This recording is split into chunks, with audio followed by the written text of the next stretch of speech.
Që nga fillimi I vitit të ri mësimor në shtator në shkollën teknike Ismail Dumoshi në Obileq, ka mungesë të mësimdhënësve të lëndës së energjetikës, me që 2 të tillë janë pensionuar.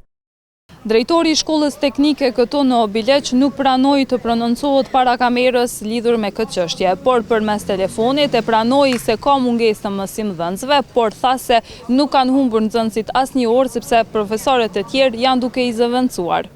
Sipas drejtorisë komunale të arsimit në këtë komunë, konkursi për këto pozita është hapur, por nuk ka pasur interesim.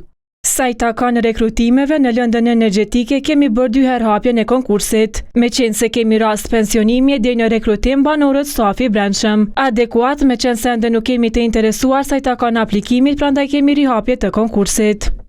Sipas njohësit të arsimit Ekzon Gashi, ky mos interesim vjen me që vendi nuk ka kuadro të kualifikuara në këtë fushë. Në 4 universitete në Kosovë që ofrojnë fakultet edukimit, dhe shumica prej tyre studentat janë në ciklin fillor. Në ciklin fillor kemi suficit të mësimdhënësve, kemi mbi ngarkesë, edhe po prodhojmë mësimdhënës që nuk kanë vende pune, e në anën tjetër po kemi situata që përshkruajtjet në Obileq. Gashi vlerëson se pasojat e kësaj mungese janë të shumta. Pasojat janë të shumta.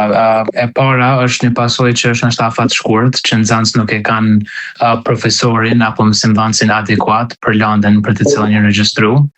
Edhe nëse bëhet në ndërvite që nuk e kanë mësimdhënësin e profilizuar, mund të paramendu që në afat gjatë ma pak nxënës e zgjedhin çat profil ose çat profesion. DKA në Obileq ka hapur po ashtu edhe një konkurs për mësimdhënësen e lëndës së edukatës qytetare, me që kjo e fundit do të shkojë në pushim të lehonisë nga java ardhshme.